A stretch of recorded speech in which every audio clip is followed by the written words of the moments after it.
thank you, first of all, for inviting me for this wonderful seminar. As I told Edgar right before, this is the first time for me that I am in Mexico City, even though we have means to not be there physically now, but of course present this in this way. But I'm very glad. I was very excited by the invitation. I'm glad to share with you some thoughts on Proclus on the Criterion.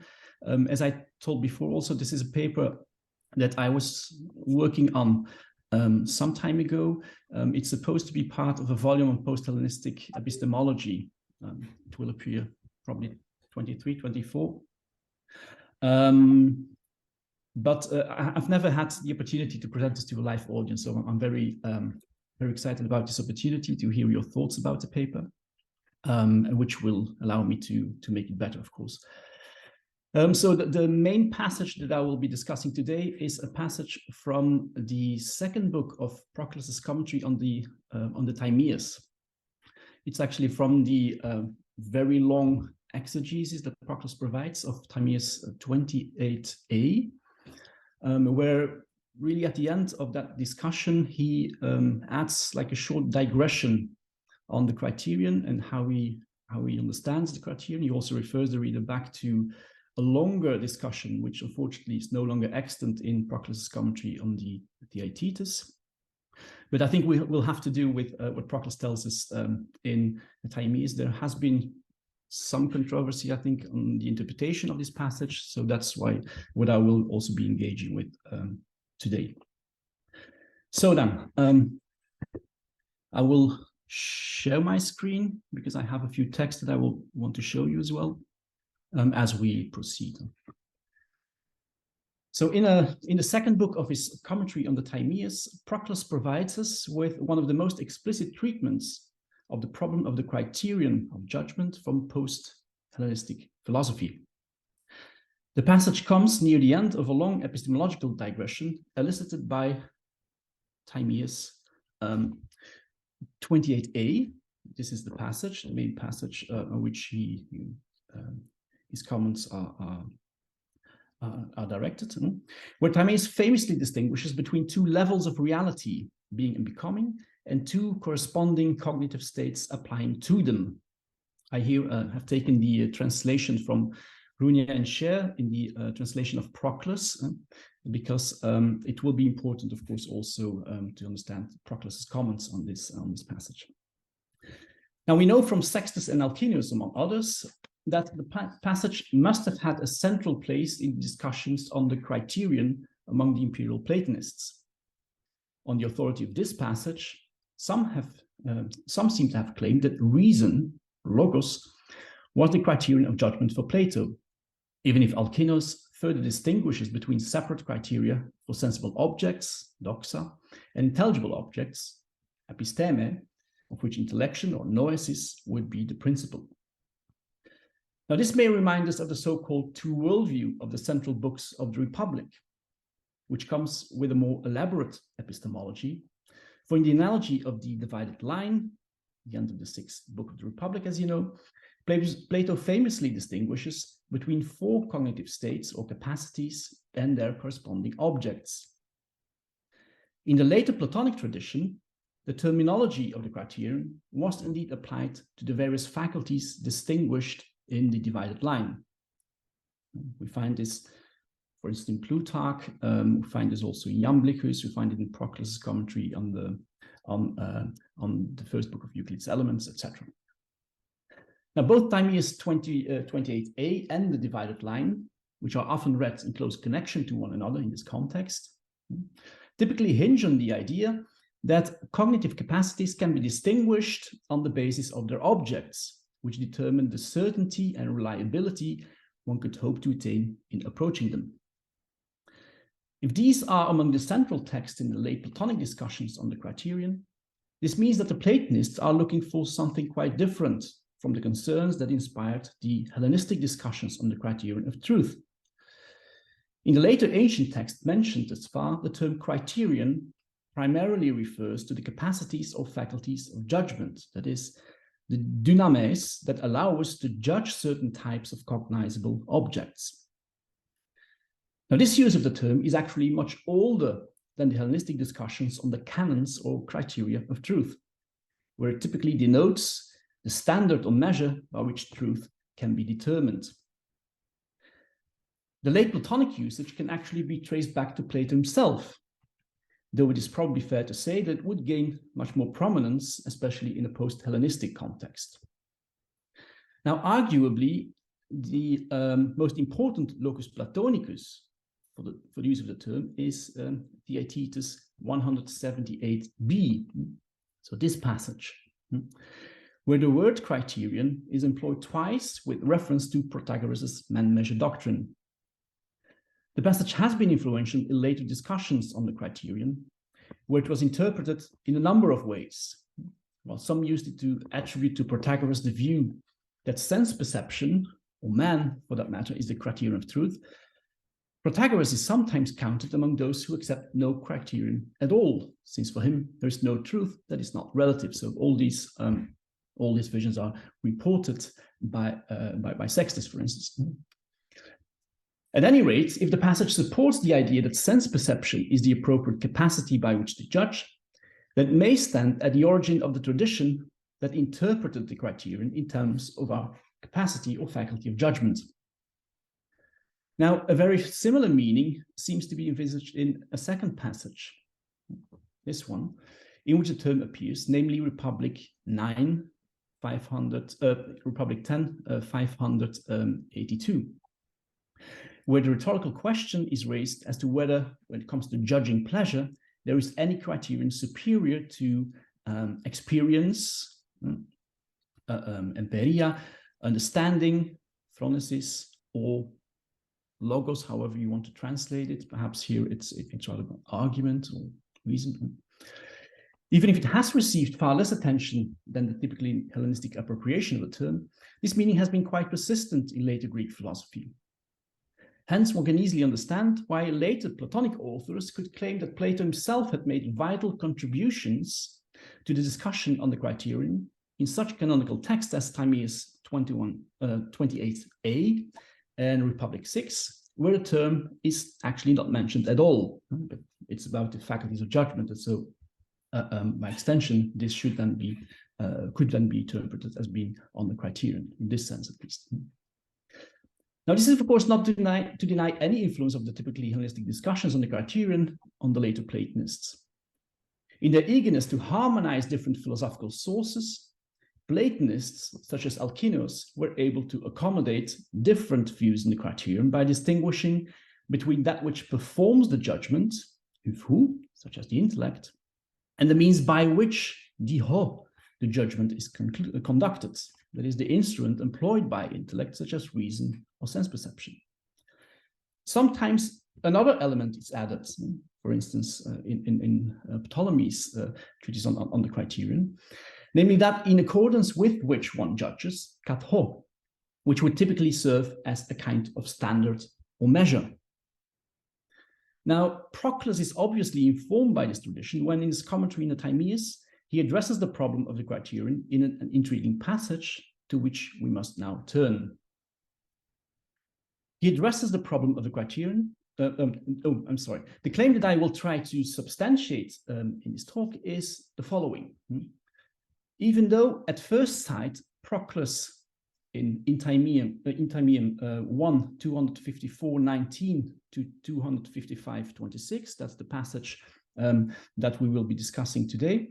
Even though in this passage he primarily relies on the tradition in which a criterion is understood as the cognitive capacity involved in our judgment about specific cognizable objects, which ultimately goes back to Theaetetus, Republic, etc., the central role that he attributes to logos in this passage is not merely determined by its appearance in Timaeus 28a, but also betrays influence of the Hellenistic discussions on criterion as a standard or measure of truth, which Proclus refashions in a typically Platonic way. So the passage here on the scrutiny concludes nearly 15 pages of exegesis on Timaeus 28a.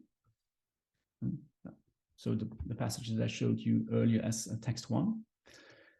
In these pages of his commentary, Proclus has let no opportunity pass to subtly intertwine his exegesis of the Timaeus passage, which comments on the divided line analogy, which he presumably believes to cover more or less the same ground in somewhat greater detail.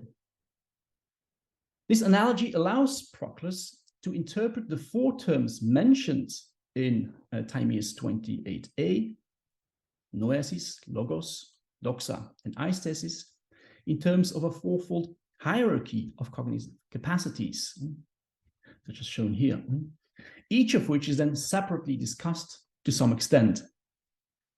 While Proclus takes noesis in our passage to stand for the intuitive capacity of the particular intellect, by means of which we are able to momentarily grasp being when our rational soul is illuminated by it. So the particular intellect for Proclus, this is not human intellect, not our intellect. We are soul. The intellect is something beyond us, but we can be illuminated by it. That's the idea. So noesis, properly speaking, is beyond the human capacities. Logos, on the other hand, according to Proclus, here refers to the capacity of our rational soul to know intelligibles, the act of which can precisely be called noesis, at least to some extent. So the rational soul is able to engage in noesis when it is illuminated by this particular intellect. That's the idea. Opinion, on the other hand, is the lowest of the rational capacities, as it is said to understand the essential natures of the objects of perception without, however, knowing their causes, and is dependent on the irrational capacity of sense perception, which merely reports the affections of the different senses. Now, there seems to be no strict one-to-one correspondence between the four capacities distinguished in Proclus's exegesis of Timaeus 28a and the four stages of the divided line. Yet, in the concluding passage that concerns us here, the two lists will be merged into one another and will form a single hierarchy of capacities that serve as the criteria for their respective objects, as we will see as we proceed. At any rate, let us first have now a look at the short digression from the end of this elaborate exegesis of 28a, where Proclus seizes the occasion to advance his own views on the criterion of judgment and how Plato's position differs from those of others. Proclus introduces here his discussion as follows. This is text 4 here on my handout.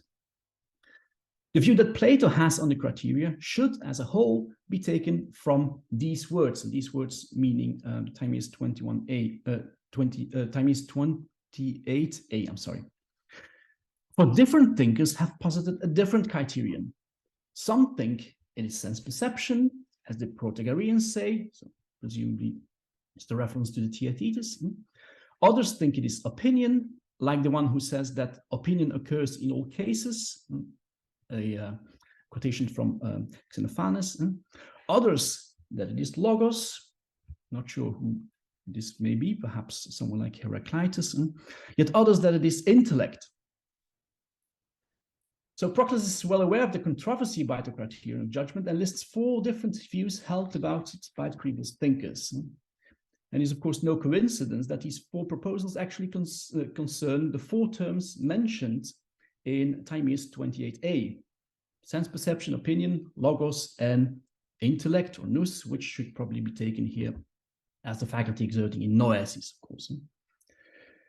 The quotation from Xenophanes, who is said to have taken the view that opinion is a criterion, and the reference to the Protagoreans suggest that he may primarily have pre-Socratic thinkers in mind. And this would also add some chronological plausibility to the idea expressed immediately afterwards that Plato provided a synthesis of all these opinions. This is what Proclus says in the remainder of the text. So yet Plato breaks up the nature of the criteria in a way appropriate to the realities, to the pragmata, so the real beings, assigning intellect, nous, to the intelligibles, discursive reasoning, dianoia, to discursive objects, opinion, doxa, to the objects of opinion, and sense perception or aistesis to the objects of perception. Thus, Plato provides a synthesis of all these positions previously held. Instead of building an entire epistemology just on one type of cognition and limiting the scope of our faculty of judgment accordingly, he distinguishes between various levels of reality, assigning them different faculties appropriate to them, and he combines them all into one comprehensive doctrine. From the exegetical context in which this short digression on the criterion is inserted, and from the four terms just mentioned, one may have expected Proclus to point to Timaeus 28a as a place where Plato provides this synthesis of all previous opinions. Yet, that's not exactly what happens, as Proclus alludes here rather to the idea that different faculties of judgment are concerned with different objects or things, pragmata, which underlies both the divided line and Timaeus 28a. In the provided list of the four cognitive faculties and their objects, Proclus does not simply mention the four terms employed in Timaeus, but he substitutes logos by dianoia, which is not an innocent substitution. As in the previous comments, Proclus had carefully steered away from identifying the logos of the Timaeus passage with dianoia. Logos there was some kind of intuitive thought that the rational soul can engage in. Not just discursive thought. So I see two good reasons for this replacement. The first is that Proclus has been thinking of the divided line all along, where dianoia is, of course, the proper Platonic term for the cognitive faculty concerned with objects intermediate between the forms and sensible particulars. In the divided line, however, doxa was the generic term referring to the entire lowest section of the line, which includes both pistis and eikasia, while even though both pistis and eikasia must make use of it, sense perception was not explicitly mentioned in that context. Proclus then is clearly merging the two source texts into one comprehensive set of criteria. Now, the second reason for the substitution of logos by dianoia is that Proclus may be anticipating the following lines of the digression, where he claims that in spite of Plato's fourfold division of the criterion, there is also a way in which one could say that for Plato, logos is the single faculty encompassing all other criteria.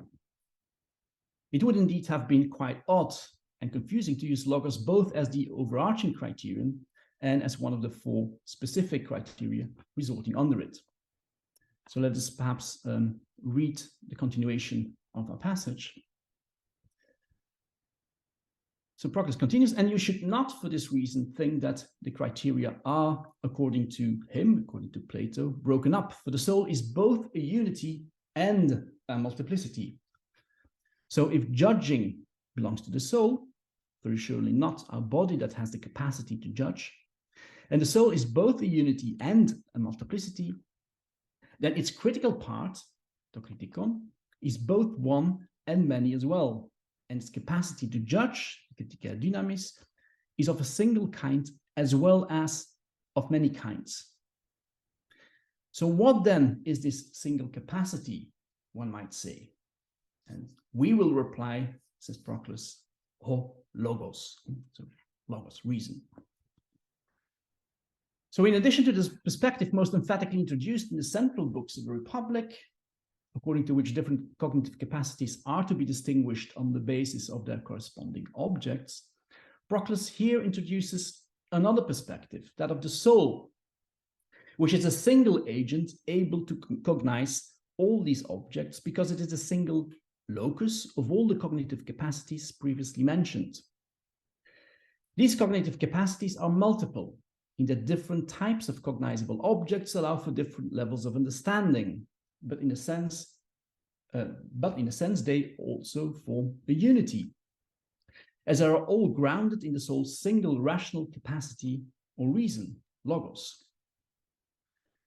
In the remainder of the passage that concerns us here, I'll show it just on the screen, but I won't read it, Proclus further explains how reason is indeed involved in our contemplation of intelligible objects, when our reason is illuminated from above by intellection, in its discursive preoccupations with the intermediate forms that the soul finds within itself, when it collaborates with discursive thinking or dianoia, as well as in judgments about the objects of opinion, doxa sta, where it often makes use of sense perception and imagination, fantasia. Finally, at the end of this short digression, Proclus refers the reader for a more elaborate discussion of the criteria of judgment to his now lost commentary on the Theaetetus, as I said at the beginning.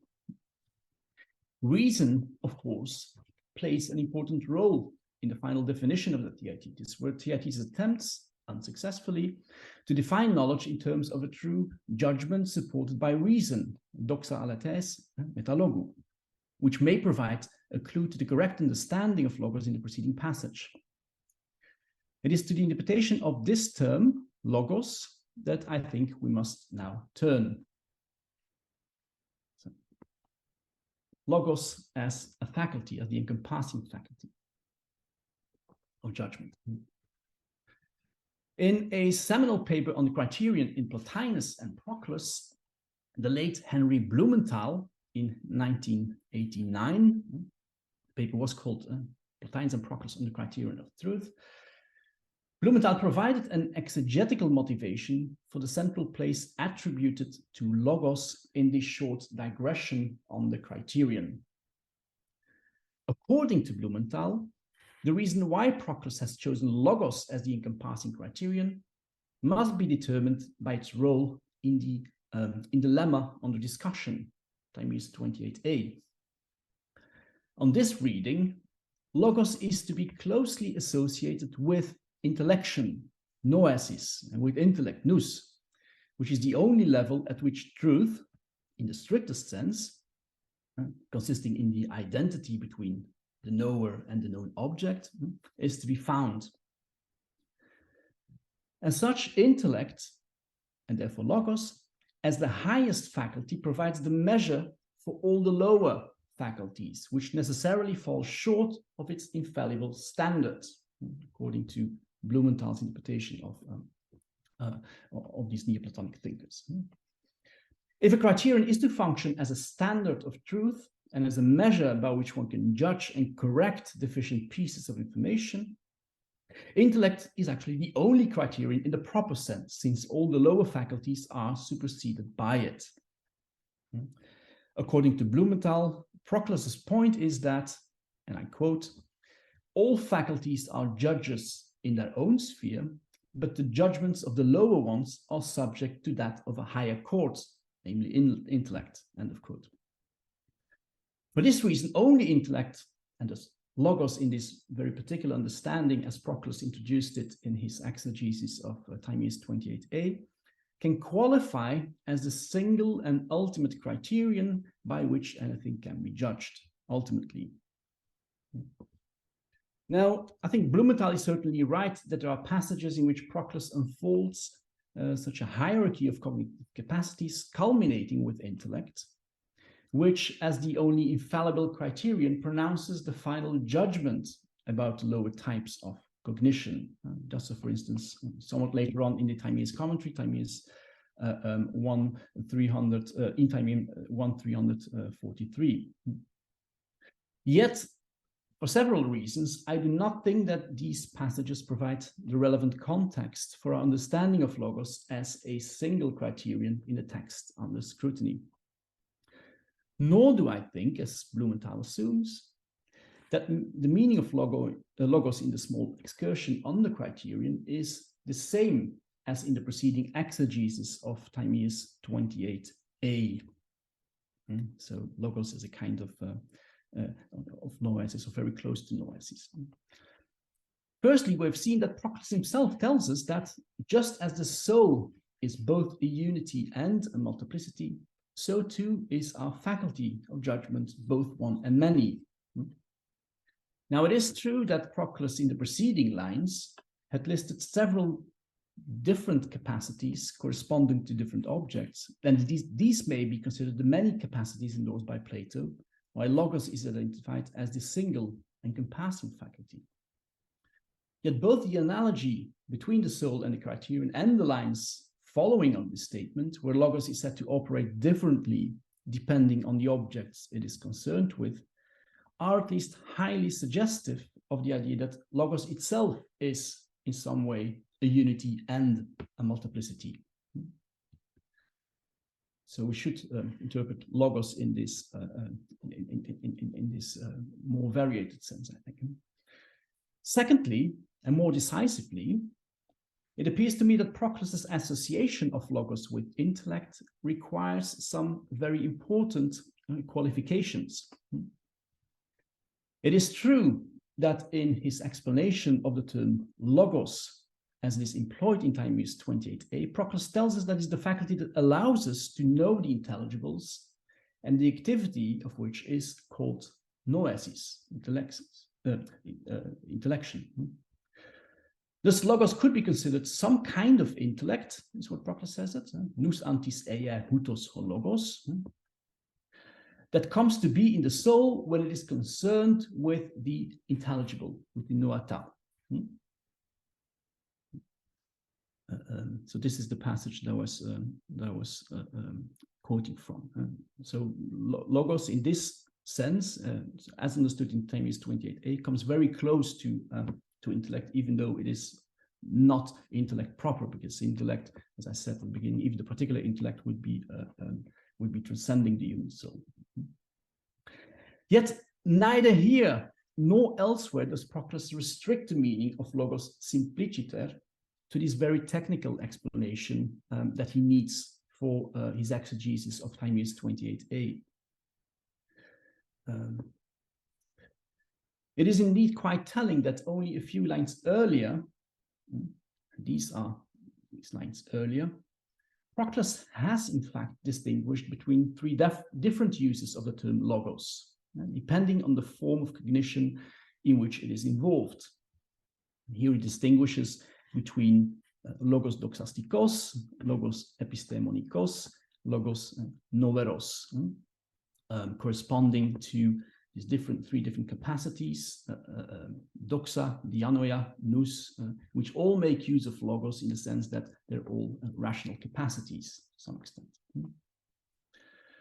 So since the faculties of opinion, discursive thinking, and intellect are all to be found within us, our logos, that is our rational capacity, in which we essentially consist as souls, must manifest itself under three different modalities corresponding to these three types of rational cognition that we are capable of. Only after laying out these different options does Proclus argue that the logos at stake in the lemma, Timaeus 28a, is the highest, this highest manifestation of these logos, the logos noveros. So these intellective logos, which has the greatest affinity with the particular intellect, and the activity of which, that is of these logos, in some sense culminates in something very close to intellection, as Proclus says. Yet it is important to see that even this great affinity of intellective logos with intellect does not imply any strict identity between them, even if Proclus's language sometimes may suggest otherwise. Proclus indeed speaks about logos becoming completely intellective, ton en hemin logon noeron apotelesomen, or operates intellectively, it energe noeros, and even it is some kind of intellect, he sometimes says. Yet, at the same time, he also makes it clear that intellect and intellection are strictly speaking beyond the soul's reach. Logos is a capacity of the rational soul, not of intellect, which is beyond it. Even the so-called particular intellect, which in its capacity as the pilot of our soul, the kybernetes tes psyches, so this expression, this famous expression from the Palinote of the Phaedrus, which Proclus sometimes uses for this. So the particular intellect as the pilot of the soul is our guide towards the apprehension of intelligible objects, but this particular intellect transcends the rational soul and illuminates it from a higher level. As a result of this illumination, logos becomes like intellect, becomes noedes, but not identical with it. For this characteristic of reason, logos is that even when it is directed towards intelligible objects, which it is momentarily allowed to grasp when it shares in the activity of its particular intellect, that so-called intellection remains bound to discursivity and temporality, at least to some extent, because that's the soul's proper way of knowing things. Intellect grasps its object properly by identifying with it, and it knows all intelligibles at once. Logos's assimilation to intellect, however, may well consist in its directness towards intelligible objects and its grasping each of them through a simple apprehension. That's what makes it very much like intellection. But this is an important qualification, but such assimilation is bound to remain imperfect, as logos cannot but move from one object to another and use this apprehension as a starting point for discursive articulation. Intellective logos is logos operating in the intellective mode, but it is not intellect. Since Proclus actually rejects Plotinus's doctrine of the undescended soul, he sees no room for any strict identification of the highest part of our soul with intellect, nor for any direct and mediated acquaintance of the intelligibles by the human soul. And this is, I submit, what is meant to be conveyed by the language of illumination by this particular intellect, or by participation in intellect. So it is important to see that this quasi-identification of logos with intellect does not concern logos in general, but only intellective logos, which is a type of logos that Plato is supposedly concerned with in Timaeus 28a, according to Proclus's understanding. It is primarily for exegetical reasons that Proclus is pushing very hard to find a suitable meaning for logos that gives it a place in our cognition of real being, which can only be achieved if logos is kept sufficiently distinct from discursive thought proper, the anoia, with which it shares, however, its origin in the rational soul. Nothing, therefore, requires us to think a priori that logos should still bear this very restricted meaning it had in the preceding exegetical context of Timaeus 28a. In the short digression on the criterion that we have read, which is presented as an appendix to that discussion, but which deals with the problem of the criterion a bit more broadly. On consideration, this is actually quite implausible that would be the same meaning, as we have seen that in the section on the criterion, Proclus substantiates his claim that logos is a single encompassing criterion precisely by describing it along the three modalities of logos that he had distinguished in Timaeus 1, 246, 19 to 23. So the passage, I think it was this passage that we have here in front of us, in text 6. Namely, as exerting its activity in connection with all three faculties mentioned, and not just with the highest among them. Now, if this is correct, then the logos, which is identified as Plato's single encompassing criterion, must be logos simpliciter, that is, the rational capacity of the human soul, which is involved in all rational activity, from the highest, intellection, over the intermediate, discursive thinking, to the lowest form of rational cognition, namely opinion. Logos is therefore a single faculty which, depending on the objects with which it is concerned, allows for different grades of certainty and thus for very different cognitive states. Now, it appears to me that Proclus, in the short digression on the criterion, text 4, which was split up in different parts in my handout, combines two different epistemological approaches that are both well established in the later Platonic tradition. According to the first approach, which derives from the divided line analogy, different faculties can be distinguished on the basis of their corresponding objects. And this then results in that distinction between different criteria for the various types of cognizable objects: intellect, discursive reasoning, opinion, sense perception.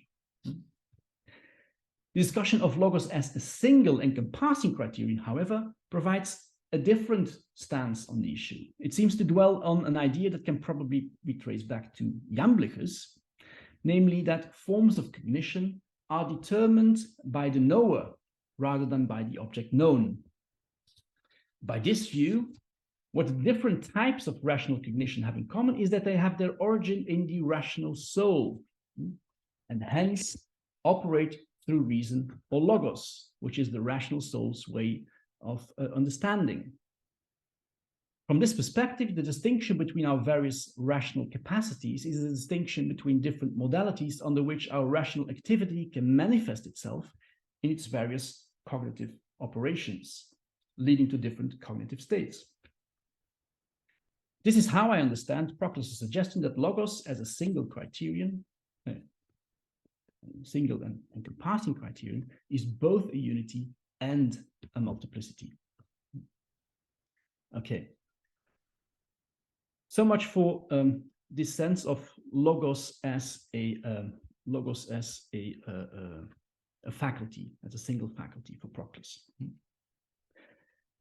So far, the only sense of criterion that has been relevant is precisely this sense of faculty of judgment.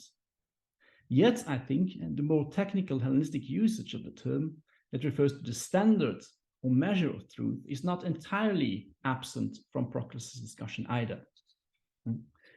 Even though Proclus never makes this meaning very explicit in his discussion of Timaeus 28a, on closer inspection, it is not entirely off his radar either. For indeed, as soon as one asks how precisely logos of our rational soul performs its judgments, the answer will necessarily be that it does so by unfolding logoi, by projecting logoi, by articulating logoi, which is often translated as reason principles in similar contexts. Within the limits of our discussion, logoi are primarily the products of the rational soul's discursive operations. That is, the reasonings or accounts in which the discursive articulation of the soul's innate knowledge consists. It is these logoi, often called essential logoi, usiodes logoi, that constitutes, according to Proclus, the soul's essence. The soul is logos in this sense. The fact that soul contains the innate logoi of all things, these logoi are, so to say, the soul's proper ways of knowing the forms, the images of the forms on the psychic level, explains the very possibility of human knowledge. Even though each of our rational capacities projects these logoi in its cognitive operations, they do not use them all in the same way. Analogous to the distinction between three types of rational capacity, Proclus also elsewhere suggests that each capacity employs the logoi in a proper mode, as doxastic, scientific, or intellective logoi, for instance, in this text here, which I will not read entirely. Upon consideration, we may find several allusions to this use of logoi by different capacities in Proclus' discussion of Timaeus 28a. In discussing opinion, Doxa, Proclus claims that according to a typically Platonic way of understanding, opinion comprehends the logoi of all perceptible objects by which we are able to know their essential natures, their osiai. In discursive thinking, reason or logos is said to contemplate the intermediate logoi, that is presumably the discursive or scientific logoi, and to conduct judgments about them, about mathematical theorems, for instance, or about scientific reasonings.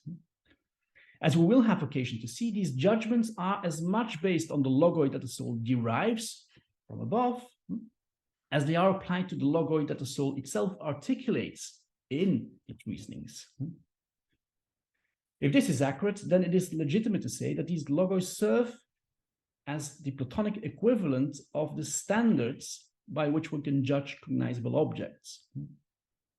They do not constitute an absolute or an infallible criterion of truth, but rather they serve, as I will argue, as the means by which each cognitive capacity is able to make the judgments appropriate to its own level of understanding.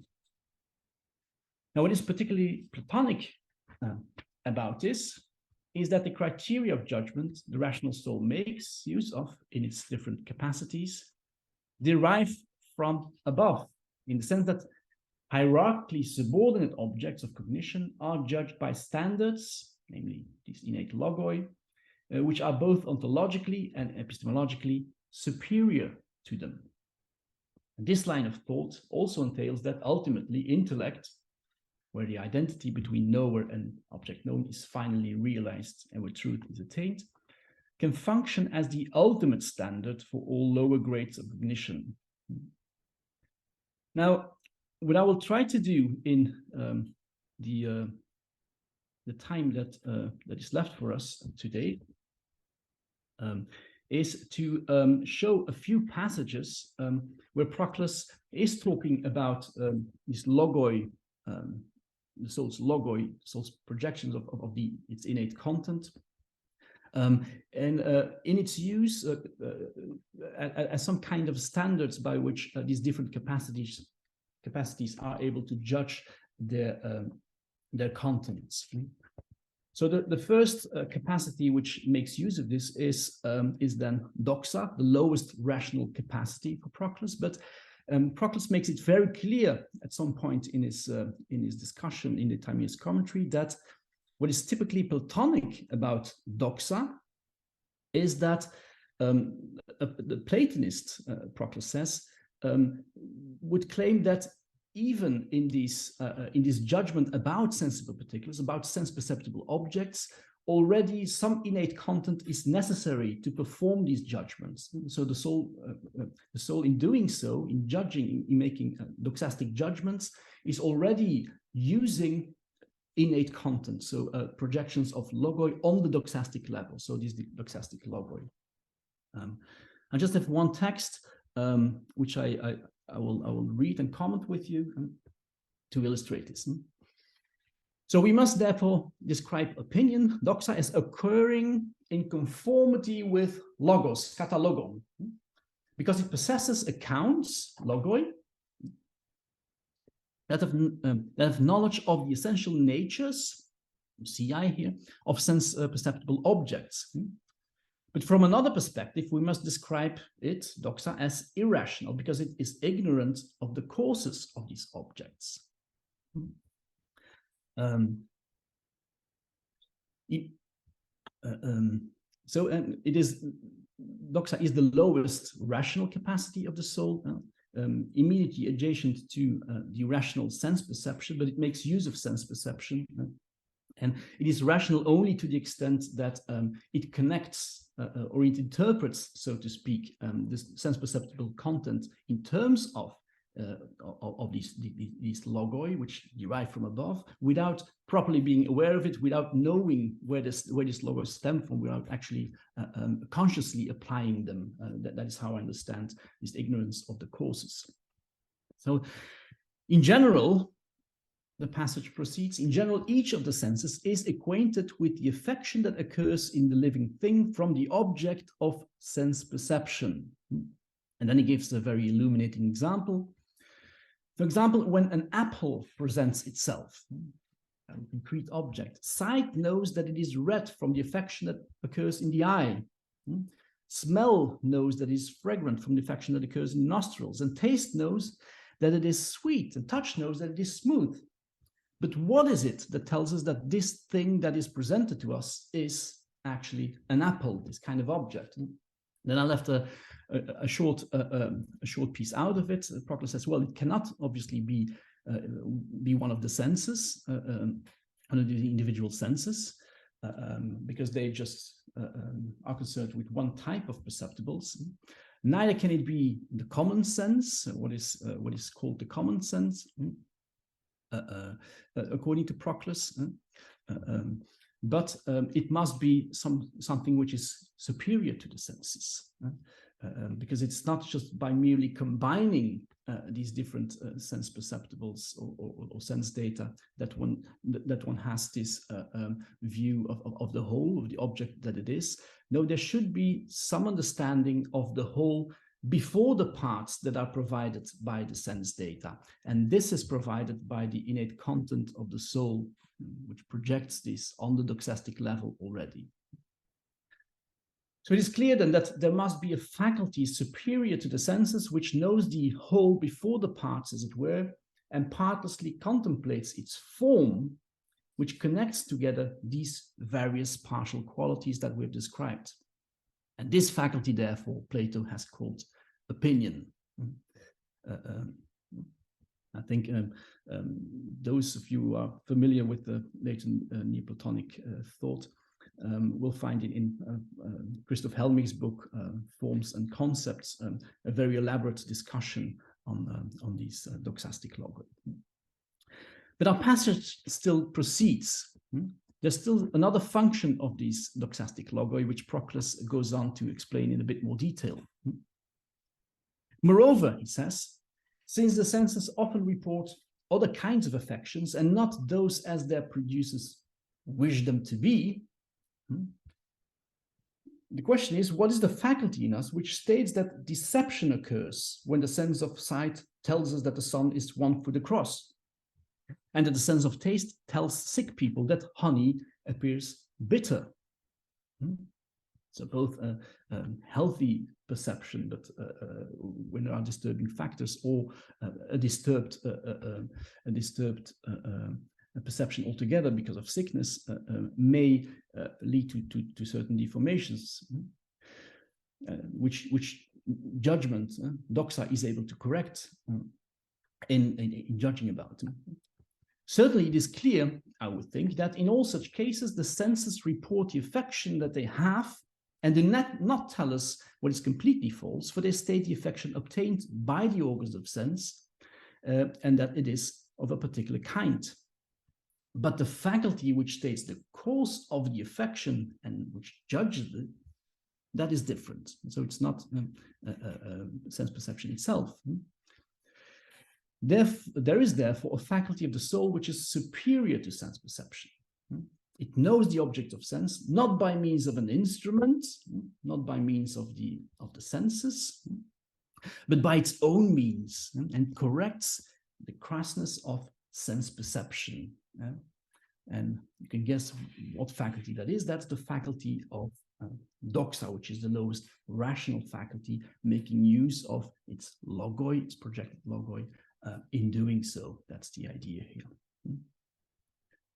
Now, this was about doxa. Something quite similar can be said also about dianoia, discursive thinking, where also the logoi, there are passages where Proclus suggests that the soul's innate logoi serve as a kind of standard of judgment for its discursive operations, for all the for everything that is going on the discursive level of the soul. This is particularly the case in Proclus's commentary on Euclid's Elements, in the first book of Euclid's Elements, where in the prologue, Proclus has a long discussion on the status of mathematical objects. And this discussion is particularly suitable for geometrical objects. And Proclus there has this view that, of course, geometrical objects have an intermediate status, so they are somewhere in between intelligible, it's proper, so the forms and sensible particulars, and this is also based on interpretation of the divided line analogy, of course. But Proclus has a very particular way of understanding this. Of course, we have the problem that when a geometer is talking about the angles of a triangle being equal to two right triangles, there should be some sense of extension in this. There should be some sense of multiplicity, comparing different angles with one another, etc. So he cannot just be operating on forms proper, like indivisible forms, which are also unique, etc. No. So what is actually happening? On what is the geometer performing his operations? It is on the logoi that he's developing, that he's projecting onto what Proclus calls the intelligible matter of the imagination. So it is actually this innate content, the logoi of the soul, which are then articulated onto the imagination, onto this intelligible matter, which provides the extension and the multiplicity which then the geometer is using in his reasonings about these. So that's the status of these objects. Now the question is, how can the logoi then provide also some kind of a also function as some kind of a standard for this? And this is what this text that I've selected for you as text 9 on the handout. It's my last text that I will discuss today. Tells us something more about. So Proclus has just argued for this intermediate status of these objects. They're not just derived from sense perceptual content, so they're not just abstractions. No, they're actually projections from the forms that the soul carries within. We must therefore posit the soul as the generatrix of mathematical forms and logoi. And if we say that the soul produces them by having their patterns, their paradigmata, in her own essence, and that these offspring are here projections of forms previously existing in her, then we shall be in agreement with Plato and shall have found the truth with regard to mathematical being. So this is some kind of an interpretation of the divided line and what is said about the D'Hoine there. If, on the other hand, if the soul would weave this enormous fabric of mathematical theorems of geometrical objects and gives birth to such an imposing science without possessing or having previously known these logoi, so without having the innate knowledge of them, how then can the soul judge whether the offspring she bears are fertile or wind eggs? Obviously, an allusion to the famous passage in the Theaetetus, where Theaetetus first has to come up with so the midwifery passage where one comes up first with knowledge, and then one should judge whether it's actually just a wind egg or something which is a fruit which is actually really fertile. So how can she judge whether the offspring she bears are fertile or wind eggs, whether they are not phantoms instead of truth? So what canons, what canones could the soul use for measuring the truth in them, for measuring the truth in the theorems that we develop, etc.? How could she even produce such a very mass of logoi without having their essence in herself? For thus we should be making their being come about by chance, without reference to any standard. Pros udena forum. So here I think is a clear passage of how this logoi, this innate content of the soul, actually provides some kind of a measure or standard for the knowledge which derives from a higher level in this very Neoplatonic framework that Proclus is working on, of course. Sorry, before we move to conclusions, one more thing about noesis done. We have been talking about doxa, we've been talking about dianoia, now noesis. So as we have seen before, intellection, noesis, is properly speaking beyond the rational soul's reach. It is the kind of cognition in which intellect is involved, an intuitive apprehension of the forms all at once, which intellect is able to attain as it identifies with its objects. This unity between intellect and its objects warrants truth. Now, since Proclus does not accept Plotinus' doctrine of the undescended soul, for him the soul cannot engage in intellection proper, as we said, but can only hope to receive illumination from the particular intellect with which it is coupled. The way in which this comes about is through logos. And this is, I submit, is the gist of Proclus's exegesis of the formula noesis meta logu, as discussed above. When the soul's rational capacity or logos is operating under the intellective mode, as logos noueros, it is able to intuit intelligible objects and identify with them, but only one by one and temporarily. And this is probably the reason why Proclus sometimes does in fact speak about noesis in connection with the soul. It is a kind of intellection by approximation or by association. One can easily see in this so-called intellection of the rational soul that logos functions as the cognitive capacity concerned with intelligible objects.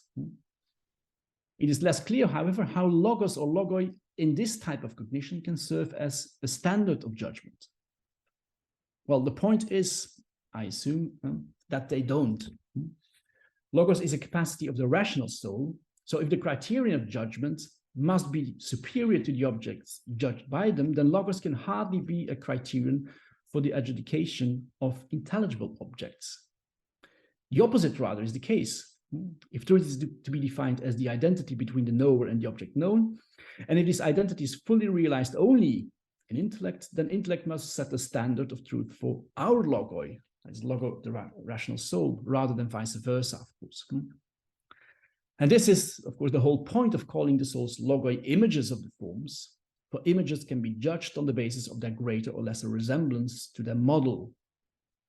Intellect, or rather the intelligible forms contemplated by it, constitute the ultimate criterion of truth, in which they set the standard for our logoi, which serve as criteria for the lower types of rational cognition, such as dianoia and doxa.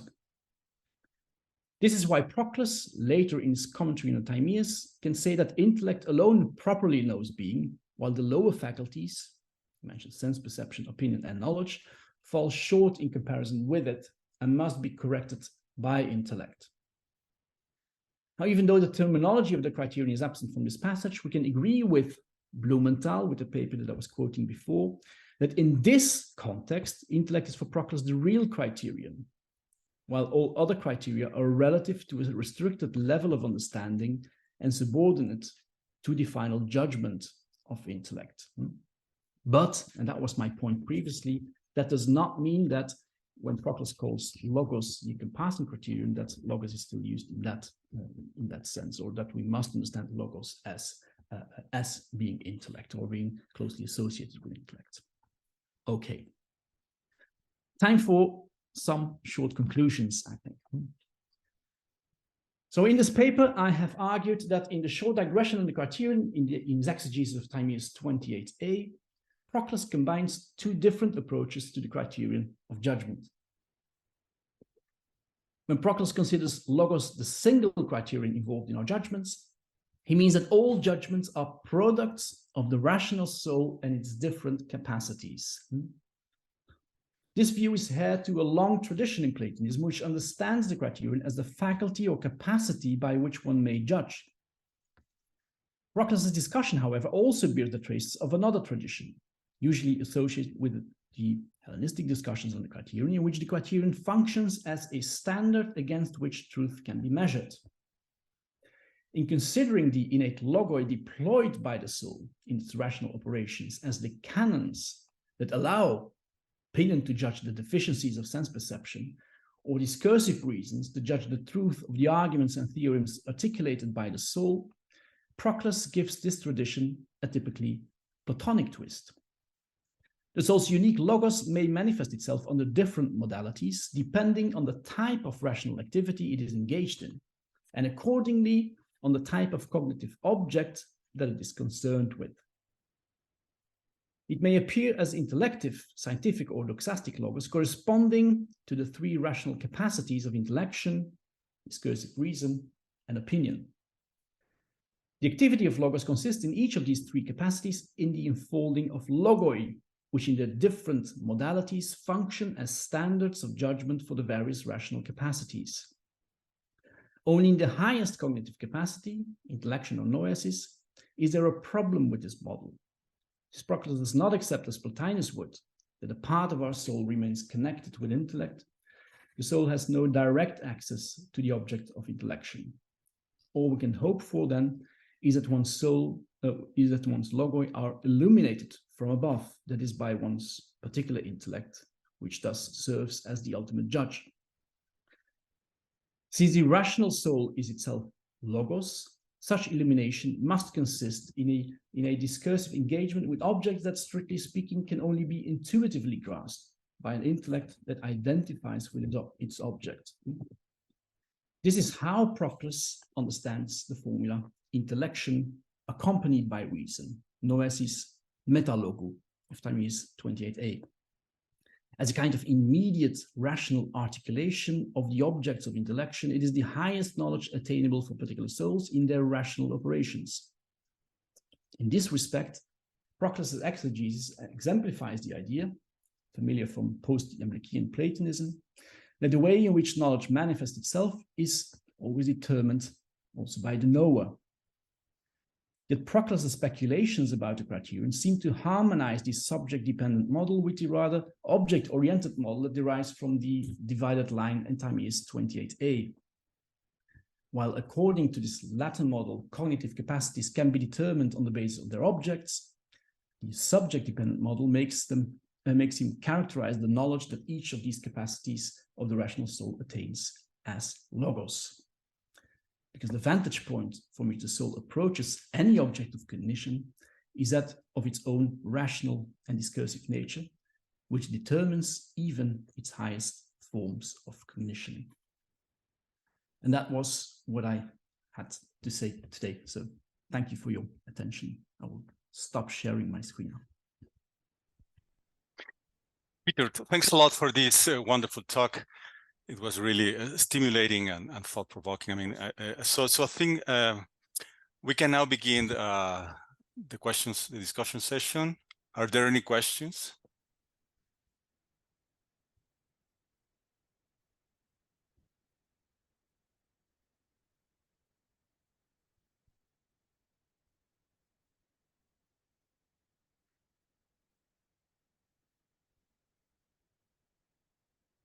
Yes, Andre?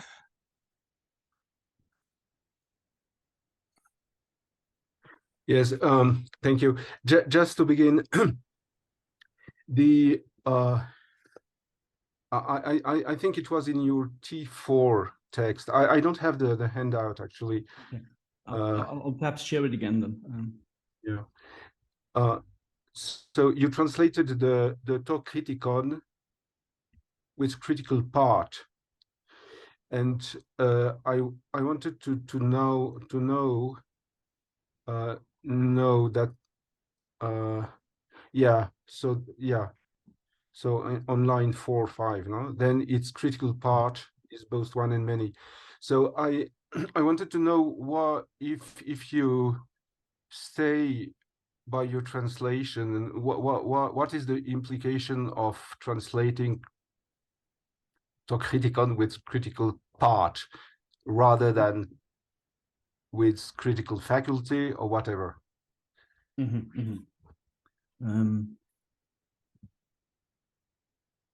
Yeah, it's I don't know if it has systematic implications or not. It's just a question of curiosity whether it has an importance on what you are saying on the relationship between the faculty of judging and this higher instance of judging, which remains the noesis. Yeah. No, I'm afraid that I have a very disappointing answer to this question. That is that I don't think there is really a deep philosophical point between the distinction that Proclus is here making between to Criticon and then the Critica Dynamis. And I didn't want to make that in the translation. Critical part is perhaps a bit overdoing this, but the point is that there seems to be a variation between this unity and multiplicity of the judging faculty. I think that's the main point. The soul is both a unity and a multiplicity. Then its critical part, so that is the soul, insofar as it is performing judgments or is both one and many as well, and so which then means that the capacity to judge has this double nature of being single and multiple. I think that's how I understand it, at least. So I can see how part would be a bit misleading, but what I meant is here the soul, insofar as it is able to krinen. Okay. Thank you. So, but you would reject faculty also. I mean, on the basis of, you know, the Aristotle's discussion of Plato's part and so on, whether they are part of faculty or whatever, it seems that if you go for critical part, it must have an import of what you think the soul is, you know. So that was the reason for the question. So it seems to. I'm sorry. No. Indeed. So what is here? The Critica dynamis. Dynamis. I translate it by capacity, but in my talk, I think I used capacity and faculty interchangeably. And what I'm now saying is that I think critical to kritikon in this sense is it's to some extent the overarching capacity or overarching faculty. Good. Thank you. Sorry for that misunderstanding then. Okay, thanks a lot, Andrea and Peter. Paula, do you have a question? Yes, please. Well, that's way too much information for me to accommodate, but I'd like to, if you could please elaborate on how this unity and multiplicity takes place, especially when towards the end, when you say that Proclus's view is that the logos is ultimately this sort of overarching capacity, perhaps that is, and here's where my confusion starts. I don't know if it sort of splits into different types of things, and then you get the opinative logos and so on and so forth, or whether it's more like a different manifestations of the same thing. And in either case, why does that happen? I'm thinking, for instance, whether, suppose that it is the same thing and just with different manifestations, I wonder if it's due to the so to speak, the way it is affected by the object. So if it's a sensible or an object of perception, then the same thing, which is the logos, it manifests accordingly, according to the object. Or if it's one single thing that couples or gets paired with other capacities in the soul. So, and I'm thinking perhaps we have the opinion or the opinative capacity, but then for any other capacity in the soul, we need to express it and to articulate it. And I wonder if that's what the logos does for all the other capacities. I hope I'm making sense. No, that makes perfect sense. I think it's an excellent question, and I'll try to answer it to the best of my abilities. I think that's indeed the clue. So this unity and multiplicity, which Proclus says is somehow encompassed by the soul, by the logos of the soul. And I think so. My view on this would be that when Proclus says that the encompassing faculty is logos, this means that in all these operations, there is some rational component involved. So we are rational in making judgment about sensible particulars. We are rational in in developing theoretical theorems and reasonings. And we're also rational, because that's the soul's nature, even in grasping intelligibles properly. But it means that the soul, how can it be rational? By projecting its innate content. And so Proclus, in this passage that I showed you at some point, I think it was text 7 at some point, Proclus seems to say, well, you have logos doxastikos, you have some kind of doxastic logos, you have the logos epistomenikos, so that's logos on the dianoetic level, and you have logos noeros, which is logos directing itself to some kind of apprehension. Now, I think that these are not separate things, and even the logoi that the soul uses are not different things, but the soul is able to make use of them in its various ways of understanding. So, for instance, when we're judging the apple, we're making use of logoi. That's for Proclus, that shows. So, understanding something or perceiving something as an apple is making a judgment about it, which is not based on any previous acquaintance with sense perceptions from which we have like distilled this concept of an apple. No, we can do this because we have such a conception, because it's like, let's say, it belongs to the soul to have to see the form of this object. But in performing such a judgment about sense perceptibles, we only use this in a barely rational way. So this is what humans are capable of, insofar as we are all capable of forming these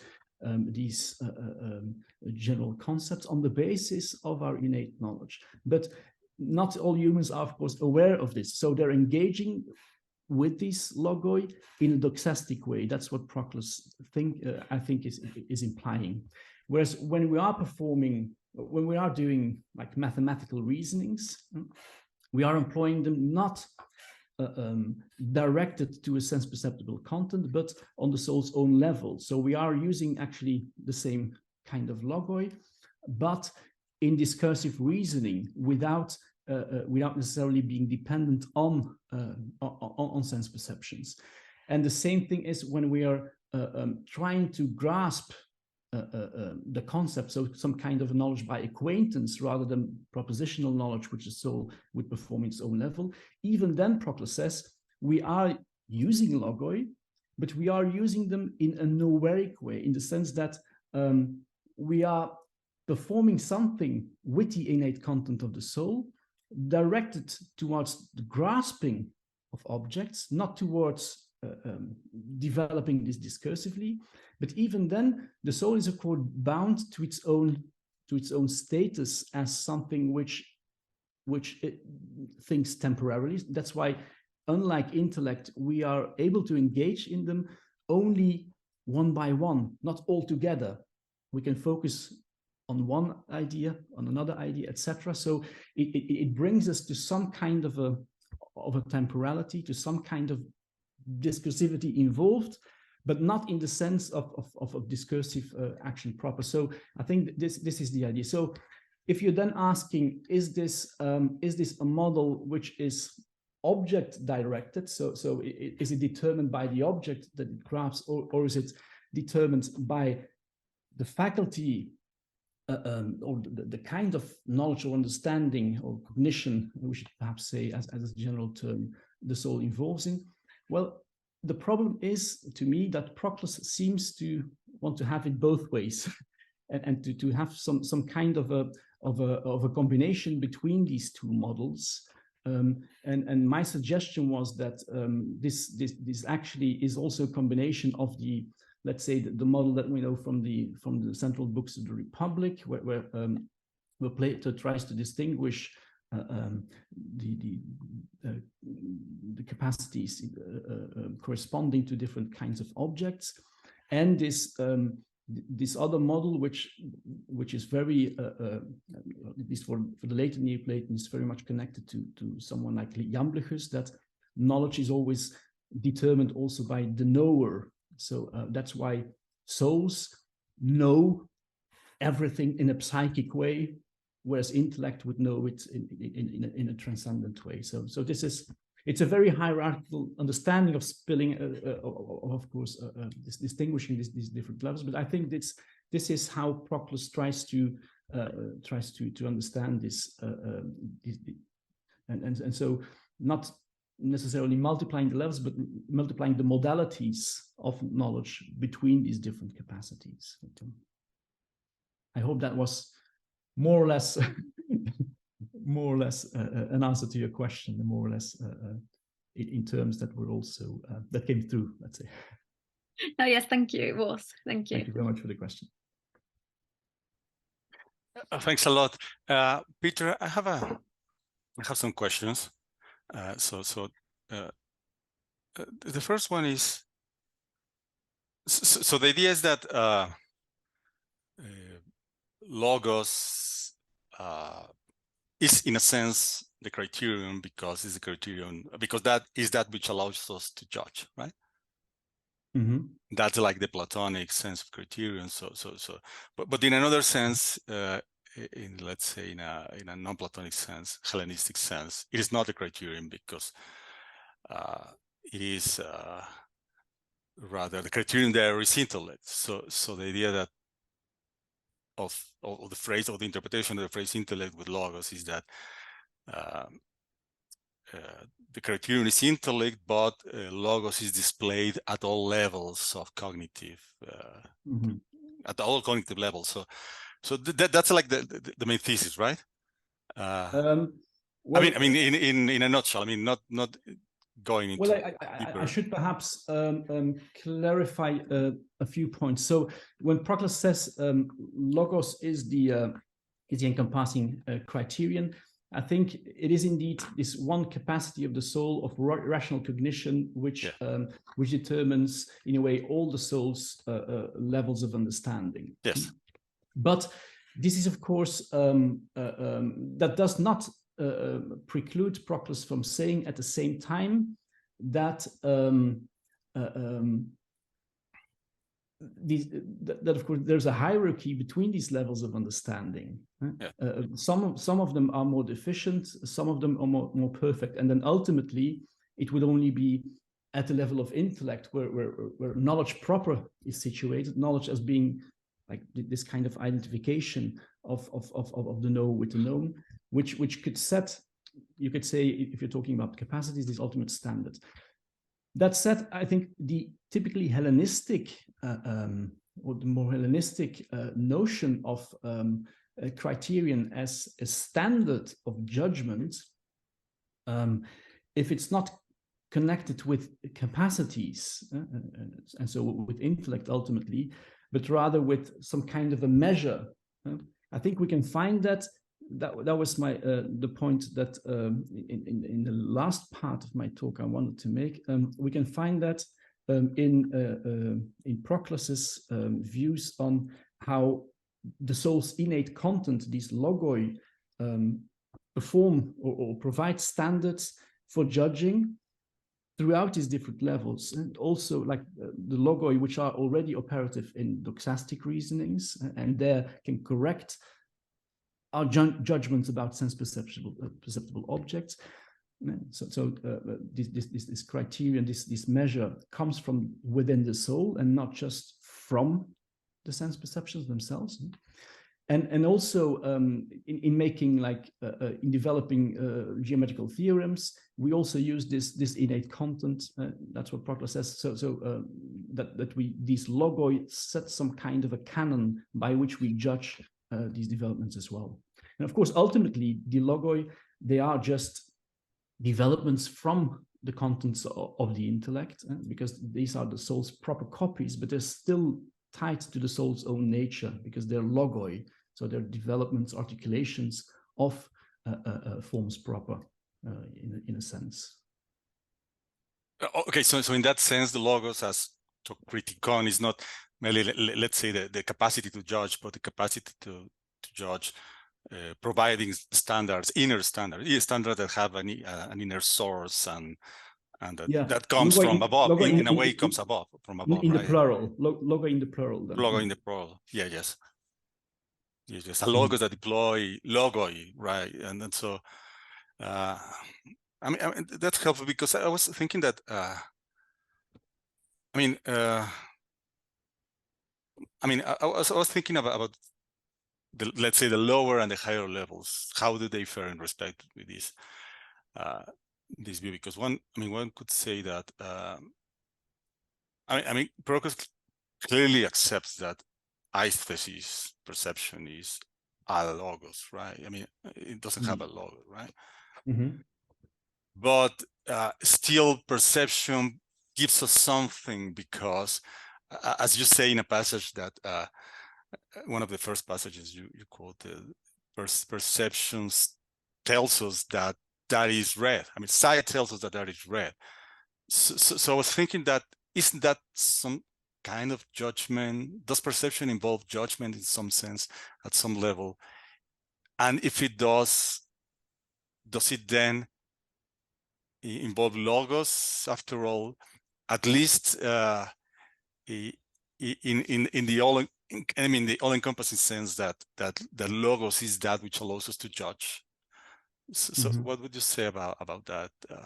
Yeah, that worry. Well, I see your point by Proclus giving the example of the apple, and when he says that the sight tells us that it is red, and then the smell tells us this, and etc. But I think we are here perhaps a bit misled by Proclus's formulation, because in other passages Proclus makes it clear that perception is actually something passive, so we're just receptive. But who brings us this perceptive content about which doxa is judging? Well, that's the different senses. They just transmit these sense data to us. I think that there's not more to it than that, what Proclus is saying. But then there should be some judging faculty, and that judging faculty is not perception itself. It's something which is superior to perception, because judging implies already at least some rational operation. So it's doxa who performs the judgment and not sense perception itself. And why can doxa do this? Because according to Proclus, it already engages with this with some kind of a projection of an innate content about sense perceptibles. Okay, so then perhaps Proclus believes that does Proclus believe that aesthesis is non-propositional? I mean, it doesn't have is non-conceptual in that way. I mean, in that sense, because aesthesis only determines, gives us, let's say, the affections, right? That's what you say. Gives us the affections, but affections are not conceptual in a sense. It's just when doxa comes, when we can formulate judgments and grasp concepts, but not at the level of aesthesis, right? So is that I think that's right. I think that must be right for how Proclus sees it. Yes. Okay, so he must accept a certain interpretation of that final passage of the first part of the Theaetetus, right, where it is argued that perception doesn't grasp truth or being, or that sort of thing. Yeah. Okay. I have another question, but Andre, do you have one?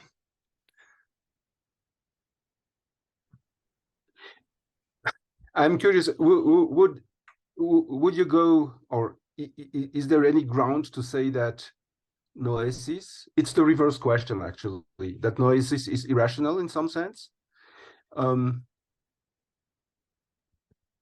Noesis is irrational in the sense that it goes beyond the rational capacity, properly speaking. Yes. In that sense, so to the extent that logos for Proclus is always tied to some kind of discursivity or some kind of articulation spelling out, I think Proclus would not make the point, but at least in this sense, I think you could say that noesis is beyond rationality in this very strict sense that Proclus is employing in his discussion of the decree. Proclus would never make the point that nous is irrational, obviously. Yeah, but you agree. Yeah, but you agree that strictly speaking, I mean, following the kind of rationale that you give about the lower cases and the special status of noesis, it would be it would be expected that he would say that, or he could say that. It's related to my. I read that a long time ago. So the superiority. Can this be related to the idea that Homer is superior to Plato, that you do find in Proclus?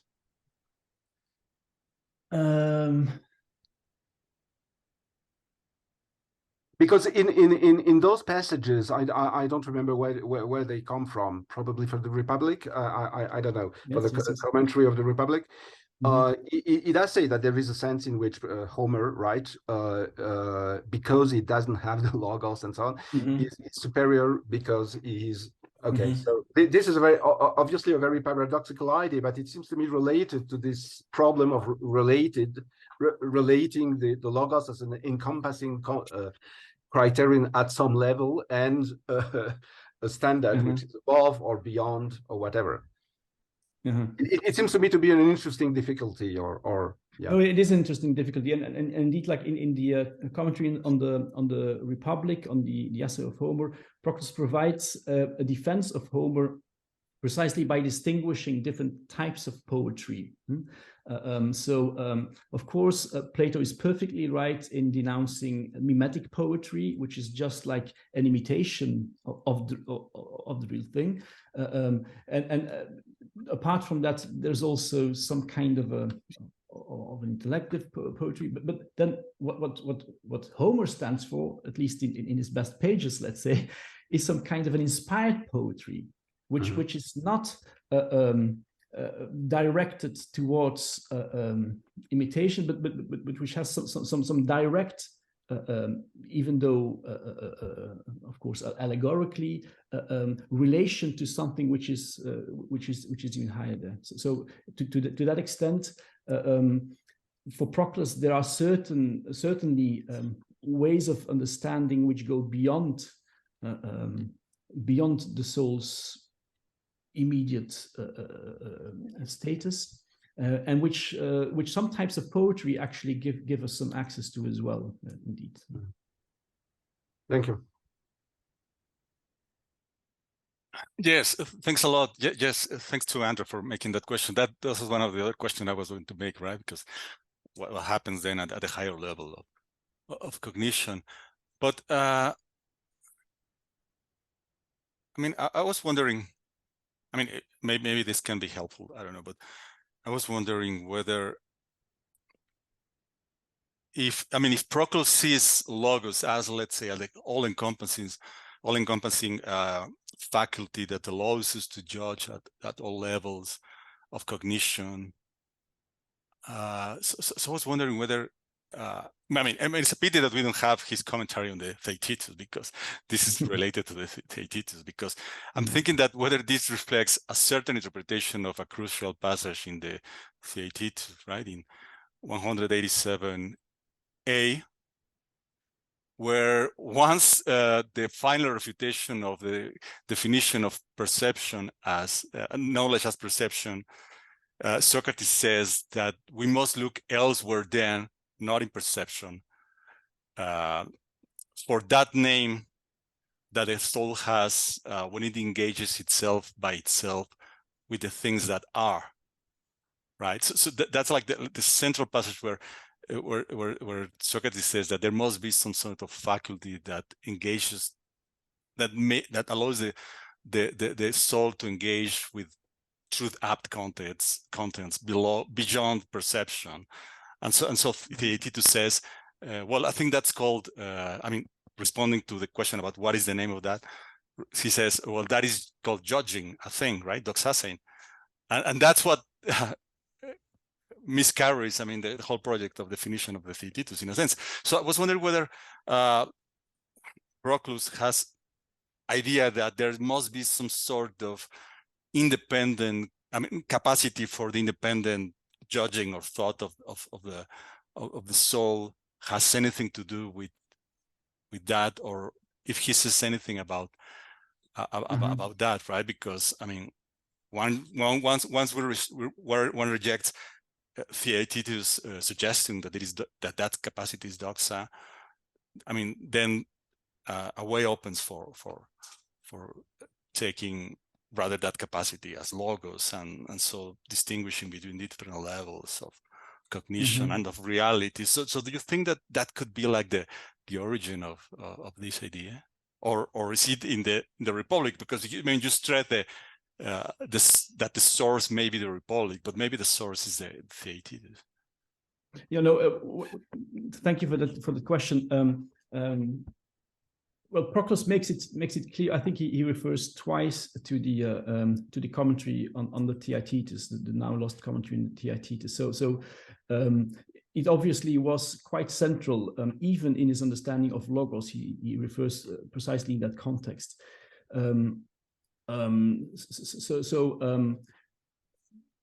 It's very unfortunate, of course, that we don't have that anymore. But what we can say is that Proclus, at least, he's very systematic, of course, in his interpretation, trying to combine texts from Plato from different sources into one systematic theory, and therefore there should be some way for him to read that in accordance with what he, for instance, develops in his interpretation of the central books of the Republic, where it's not so much about logos, but that's for Proclus not always an obstacle that the terms are not used. I mean, even the term criterion, for instance, is not used there either.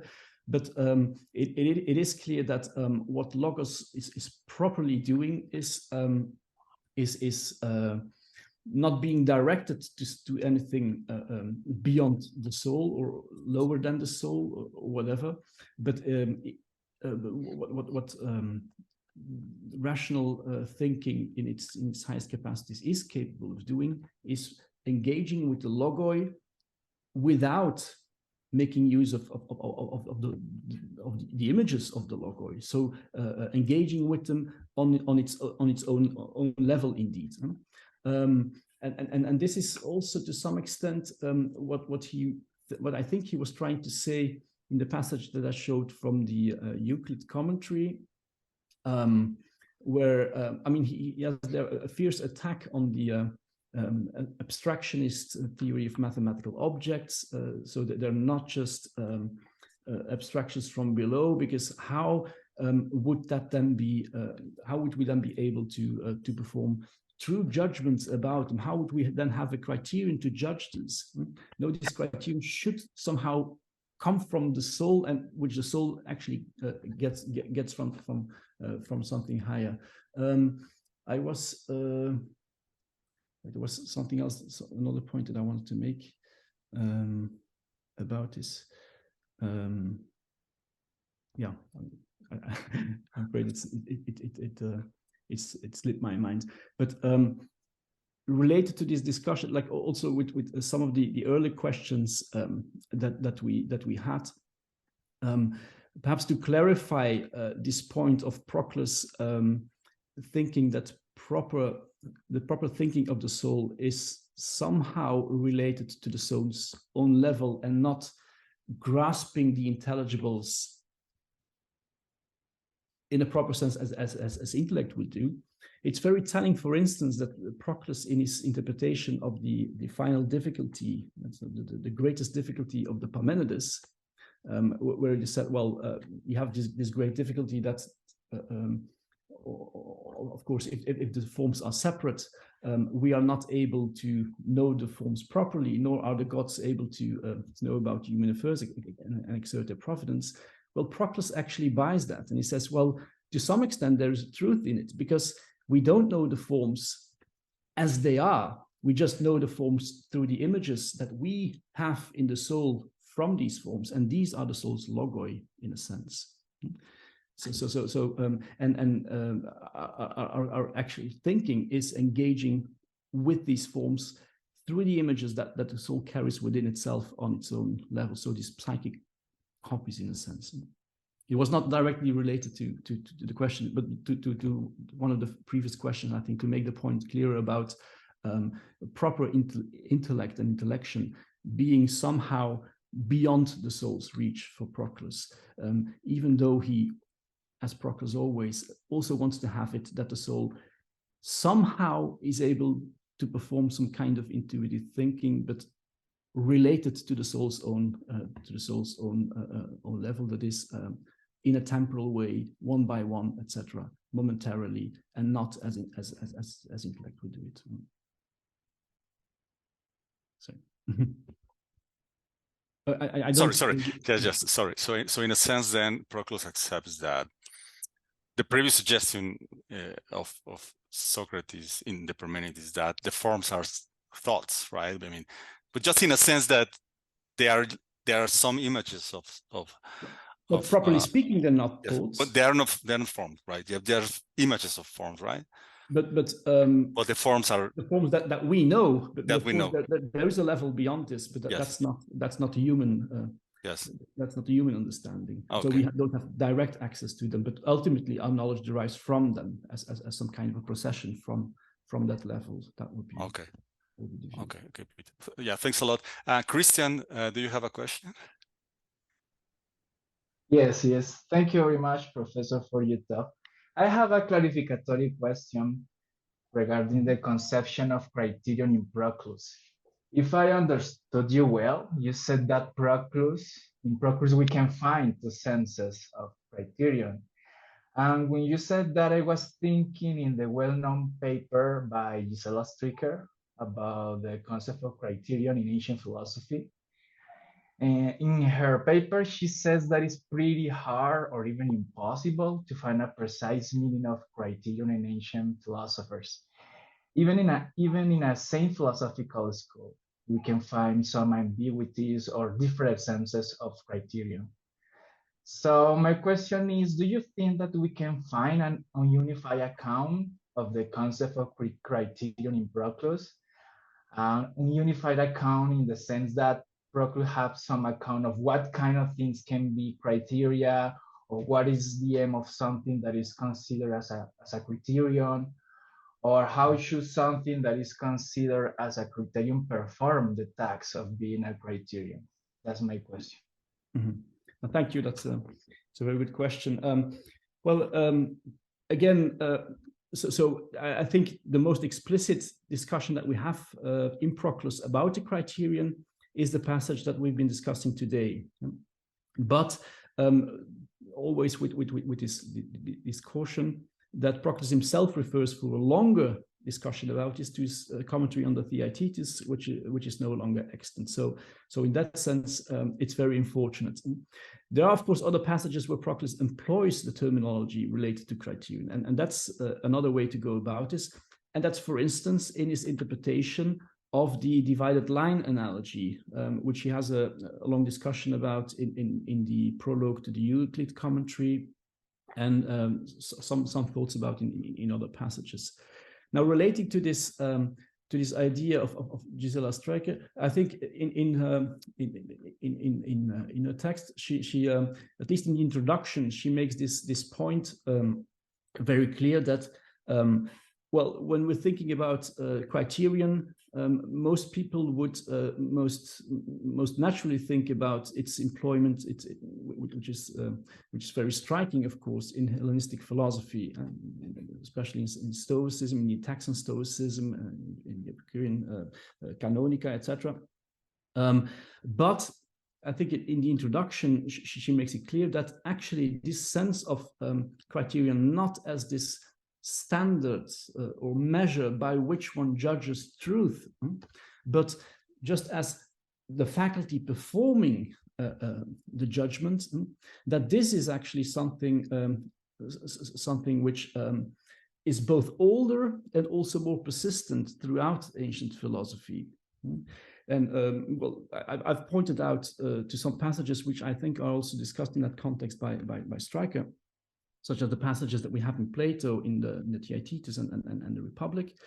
But there are even some elements that this is even older, and I think it's in Sextus, who refers in this context also to Democritus.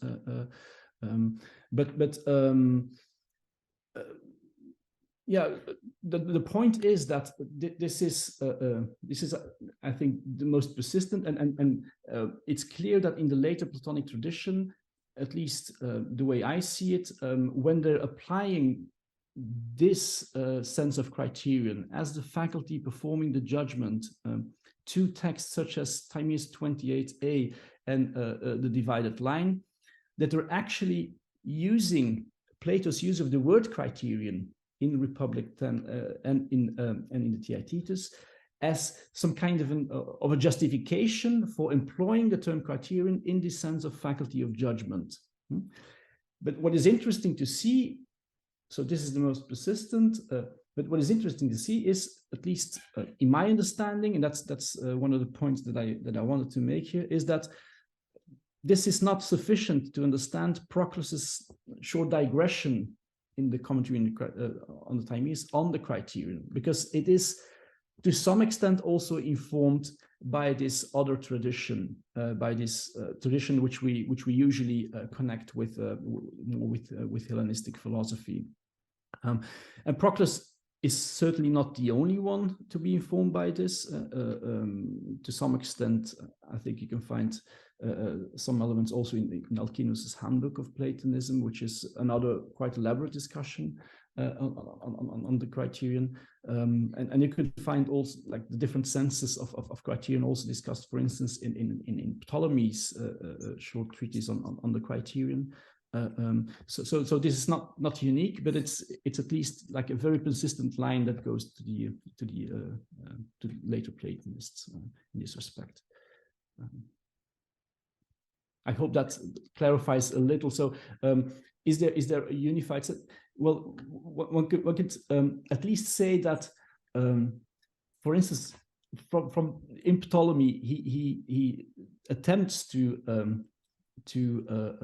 distinguish very clearly the different senses in which we use the term criterion, usually by what is often called some kind of a metaphysics of propositions. So using the diho, the hyphu, etc. So what is the agent performing the judgment?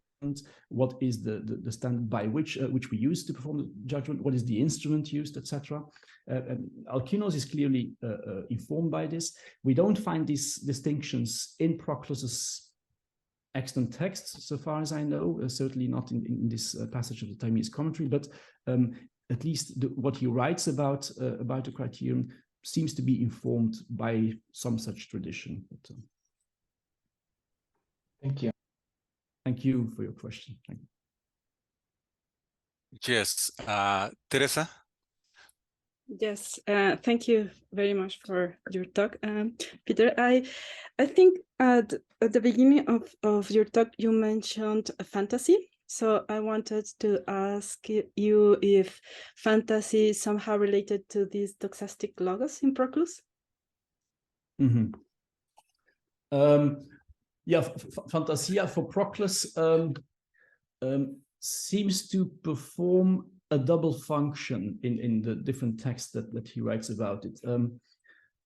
So one of the things is that Fantasia, like in the context of the Euclid commentary, for instance, in the context of his discussions about geometry, Fantasia is some kind of a projection screen. He even uses that kind of terminology, on which the soul projects its logoi, its innate content, so articulates the knowledge that it carries within. And in that sense, Fantasia is a kind of imagination which allows us to mentally visualize, so to speak, the soul's pre-innate or innate knowledge. On the other hand, there's also this other sense, which is probably closer to the Aristotelian sense of Fantasia, in which Fantasia is also that in which that which is informed by sense perception, and in which these sense perceptions are also stored, so the function of memory, etc. So visual, perceptible content, which is brought to us, which also, in some sense, is made accessible to the mental eye, let's say, through fantasia.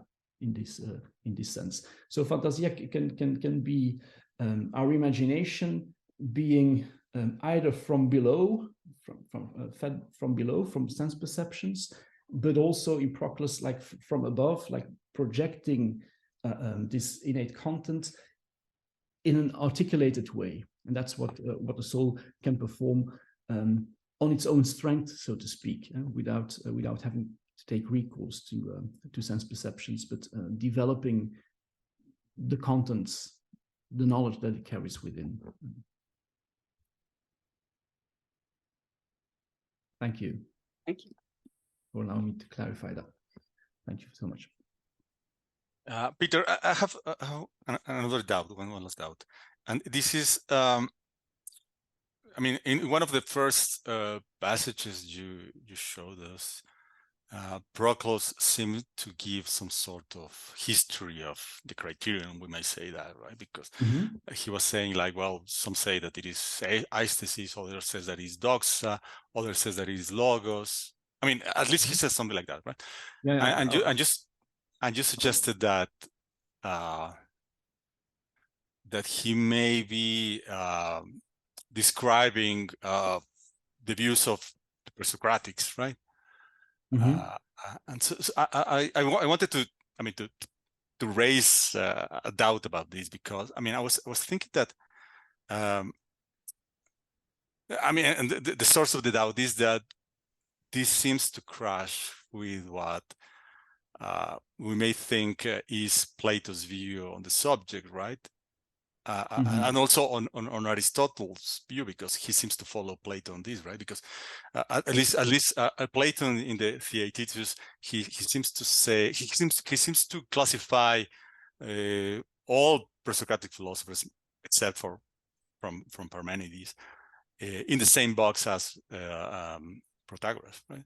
Because he seems to think that they all seem to conflate, in a sense, thought with aesthesis. So it's because they cannot distinguish aesthesis from thought that they think that there's for example, that error is impossible, and so that's like the mistake that the final refutation of the first definition seems to correct, right? Because that perception doesn't engage with true depth contents or anything like that, and Aristotle seems to hold the same thing, at least in the third book of the Anima and in the Metaphysics, right? That he seems to think that all these thinkers, and he includes Parmenides in this list, conflate thought with aesthesis, and so so I was thinking that if Proclus, who is aware, of course, of these passages, whether that doesn't raise some doubt about whether in this passage he's thinking about the pre-Socratics, right? No, that's a good point. I see your point indeed, that if you would look at the Platonic sources, that there would be there could be a problem of Proclus if he were to follow Plato in his judgment about pre-Socratic philosophers, that they would somehow be ranked differently. But the point here is, I think, so with these four answers to the question what the criterion is that Proclus mentions in this passage, they're not just randomly put together, that's for sure. It's precisely the four terms that are mentioned in Timaeus 28a, namely aesthesis, doxa, logos, and nous. And so the four terms that Proclus somehow considers to be a hierarchy. And then, of course, he can make the point that, well, what Plato does is actually providing a synthesis by taking these all together. Now, the point is, where does he take these from?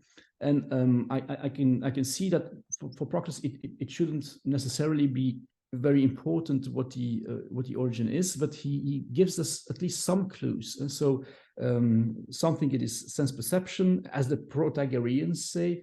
I think there are good reasons to think that this derives from the discussion in the Theaetetus, where actually the term criterion is used exactly in this context for the man-measure doctrine. And then others think it is opinion, like the one who says that opinion occurs in all cases. Well, this is a fragment that is also transmitted, I think, in Sextus, where it is attributed to Xenophonus, if I'm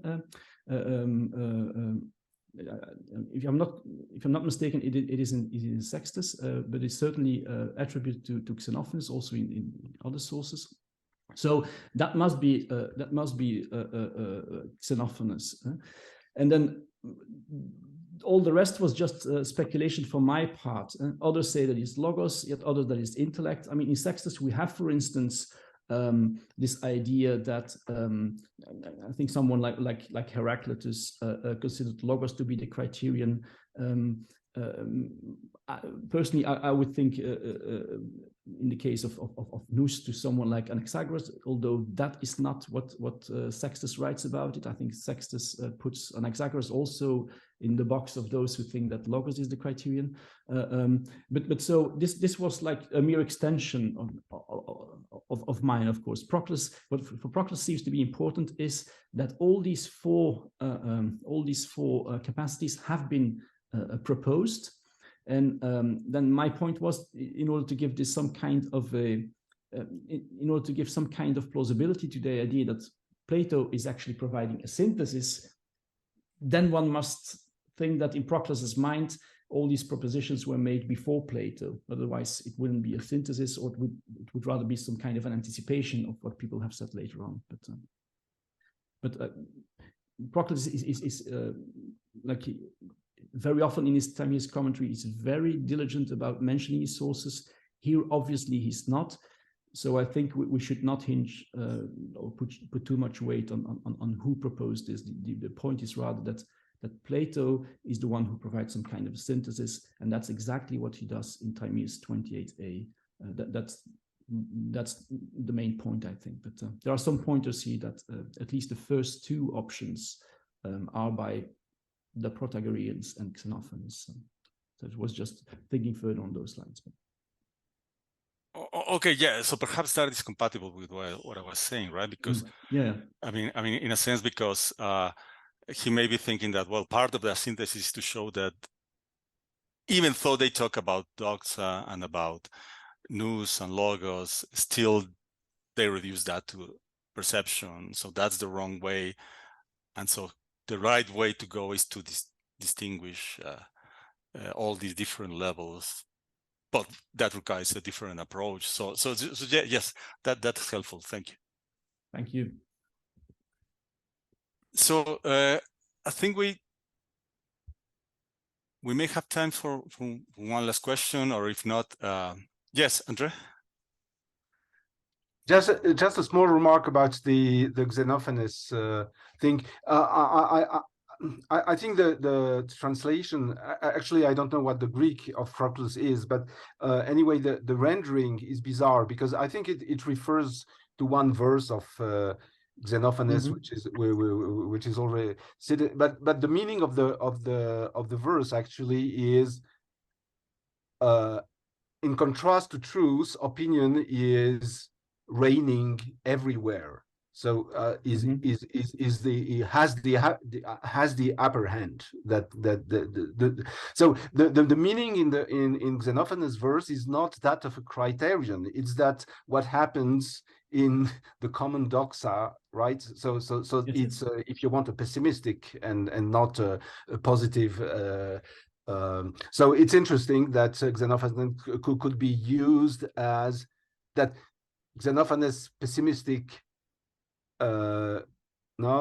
opinion about the reign of opinion couldn't be elevated to the status of a criterion. It's if I've never thought about that, but if that's the case, it's an interesting doxographic twist which yeah, it's interesting. It's just that. No, I agree. So the formulation is that Proclus quoted "dokos de epi pasi tetuktai." Yeah. And that's.